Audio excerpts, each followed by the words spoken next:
kasi po kung hindi rin po dahil kay Kuya Andy, hindi rin naman po kami matutulungan.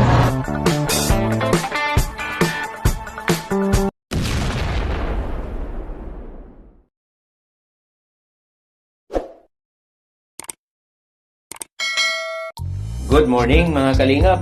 Welcome back sa ating channel. Huwag nating kalimutang suportahan kung saan nagmula ang Kalingap, Bal Santos Matubang, Kalingap Rab, Ate Edna Vlog para marami pa silang matulungan. Salamat. Lalo na welcome my group ng Wigo. Oo, group ng Wigo, no? Team Wigo. Uy! Grabe. Ay,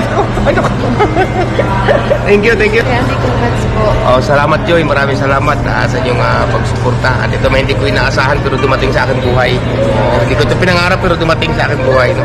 Ayan, salamat sa inyo. Salamat. Sir po naman po. Turnover ko na po si Wigo G. Okay. 2024 Wigo G. Automatic. Top of the line. Lock and lock using your finger. Go, finger ano na siya? Finger.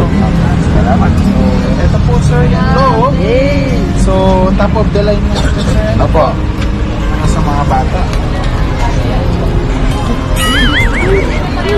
Ilagay na po dyan. Opo. Sir, ito na yung susunod sir. Thank you. Salamat. Pag-lock, unlock.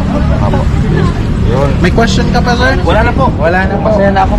Biyak ko si Kuya Andy. Deserve mo yung Kuya Andy. Oo, Kuya. Oo, nakita ni Lord ang yung pagsisikap at paghihirap. Salamat po Kalingap Rab. Kabaitan.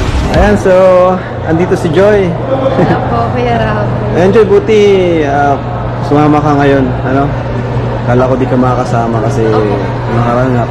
Pagod pa, ano? Kasi po nasabi rin po ni Kuya Andy na mabili nga po sila ng bagay sasakyan. Gusto ko po suportahan po kasi para ma-witness din po yung po ni Kuya Andy kasi alam ko po na deserve po ni Kuya Andy itong niya po na sasakyan.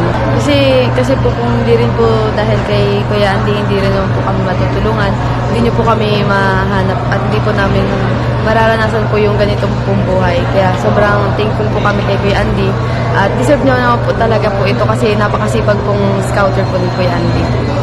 Ano yung message mo para sa kanya ngayon?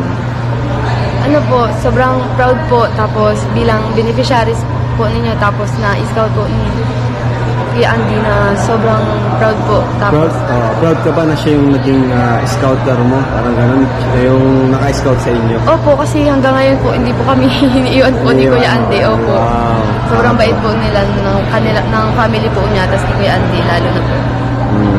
So, ayun, excited ka na rin ba sa magiging bagong service o sasakyan ni Kuya Andy? Opo, sobrang excited na po kasi nakikita ko po palagi si Kuya Andy yung tricycle niya lang po yung gamit niya po I don't